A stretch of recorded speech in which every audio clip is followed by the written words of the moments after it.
Hey guys, so we're going to be testing my 5-color Bring to Light deck today with the updates from Oath of the Gatewatch that I put in so far. It's a little more heavily black oriented than before.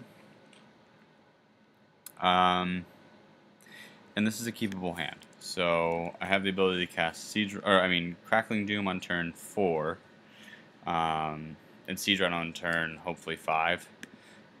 Seagate Wreckage doesn't really indicate that much. All I know is that my opponent is most likely running colorless things, which means that one of the things I might consider boarding out is Ugin. But right now he's not played anything, so I can kind of patiently wait this one out. Having Abzan Charm and Crackling Doom and Rhino all on hand at the same time is a good indicator for me. That gives me draw power, exiling power, and spot removal that does damage. So this hand looks really good in this early portion of the game. So a Jace is fairly annoying, so I'm going to Crackling Doom that while he doesn't have blue mana up. Come on.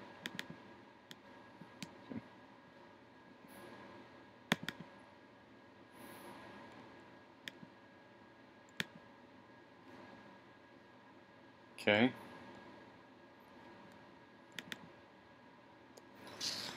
Come on. There we go.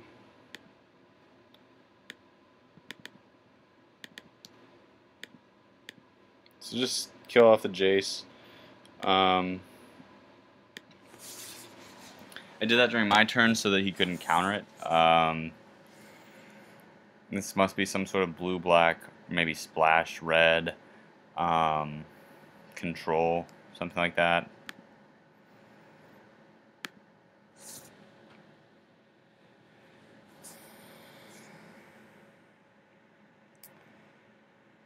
He'll probably take Treasure Cruise, but I can see, okay, yeah, I could see taking any of those as being a good option. All of them are strong cards, so taking any one of them is good for him.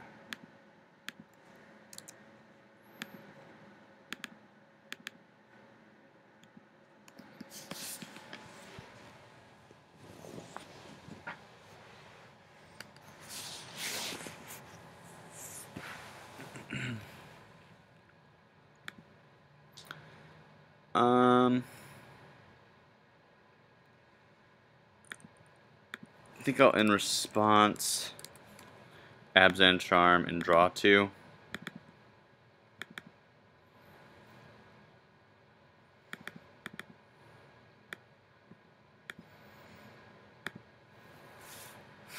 So he'll most likely take Crux, either Crux or Rhino. Okay, both make sense. I mean, any of those, like I said, any of those cards made sense there.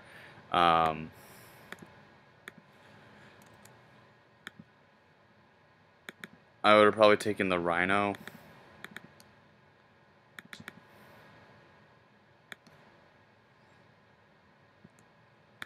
We'll fetch a second swamp here, allowing us to play our Tango lands untapped. Yeah, and we'll just pass. Right now, Siege Rhino is bigger than Thought-Knot Seer, so we have the advantage there. And when this thing dies, I get a draw card, so I'm pretty happy about that. I guess, so the reason he didn't take the Crux of Fate, I just realized, is that Siege Rhino dies to Crux of Fate, so he knew that I wouldn't want to do both, like lose Siege Rhino and Crux simultaneously. So I'm just going to go ahead and we'll pay 3. Exile the Bloodstained Mire and exile Crackling Doom to Murderous Cut Thought-Knot Seer, which will also give me a draw, which I'm cool with, and then I'll start combat, attack for 4.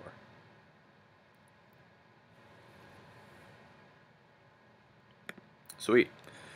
So all that resolved, which I was pretty surprised by. Okay, so use 2 spells, I'll negate one of them.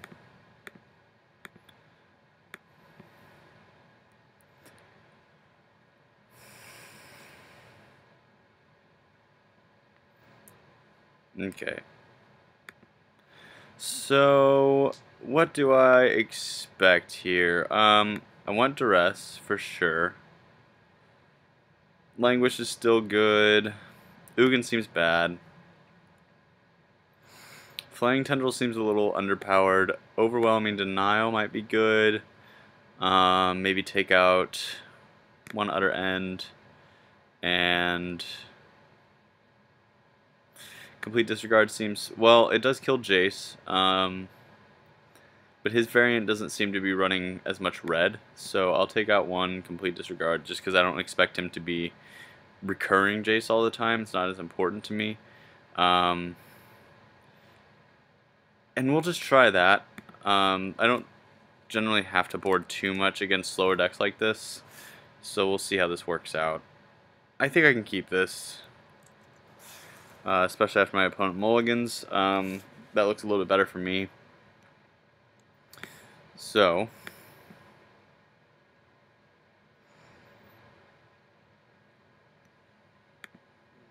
okay. Play our own Sunken Hollow and pass turn.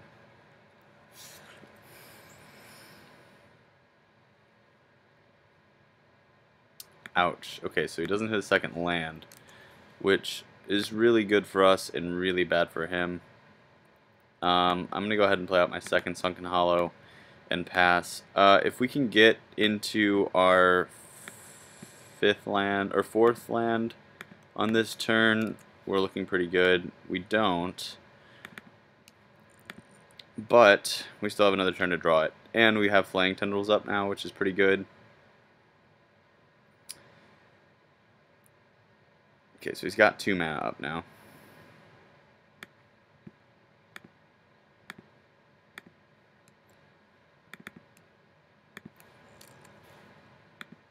Okay, so you don't hit the land, so we'll just Flaying Tendrils.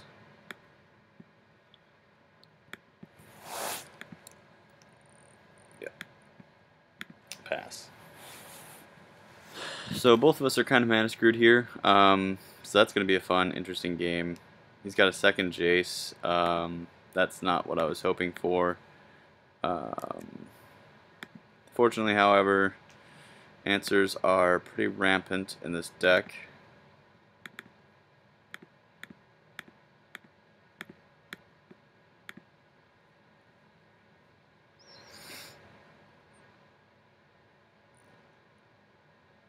Another one. Alright, cool. So, I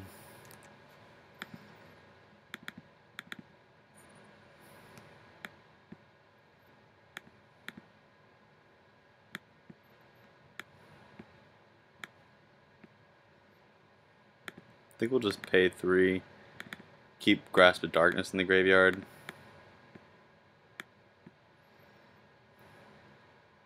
I could have had another land, but I guess I wasn't allowed to play it.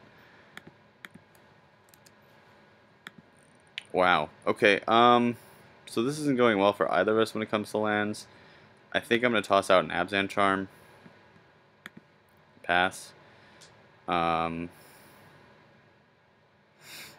interesting that, you know, both of us probably running a lot of lands. I'm running 27 lands, and I haven't hit one since my opening hand. I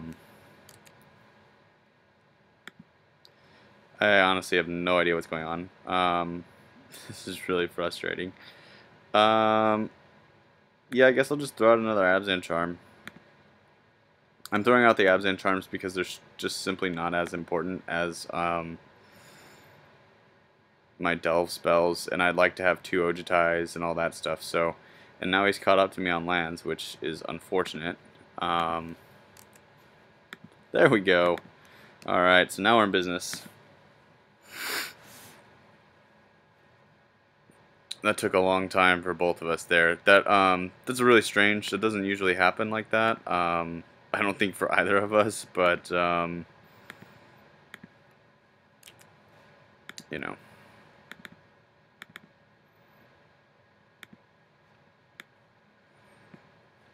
I think I just fetch a basic island here.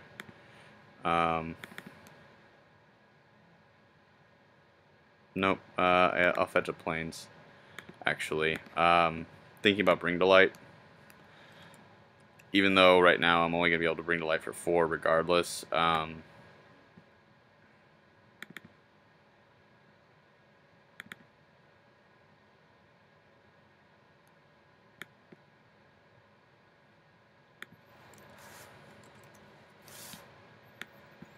Okay, cool. So Dragon Lord Ojutai resolves, and that's good news for us. I guess if I had gotten the island, I'd be able to dig through time and then hold up like some sort of counterspell. But since I have overwhelming denials, it's kind of one of my bigger counterspells. Anyway, I need 4 islands to really cast it.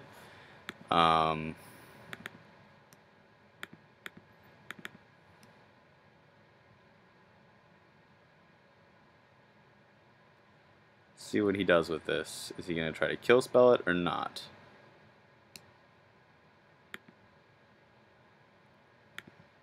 View top 3. Alright, we'll take the negate.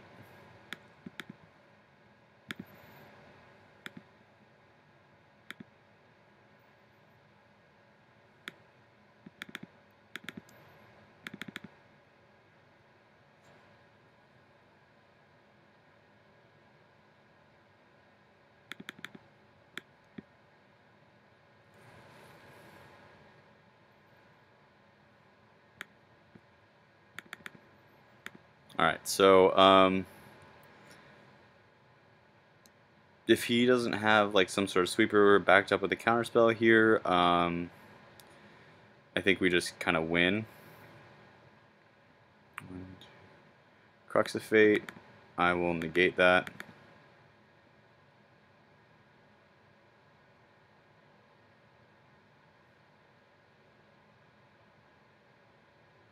Alright, so he just concedes. And so we win in 2 there. Thanks for watching, and tune in next time.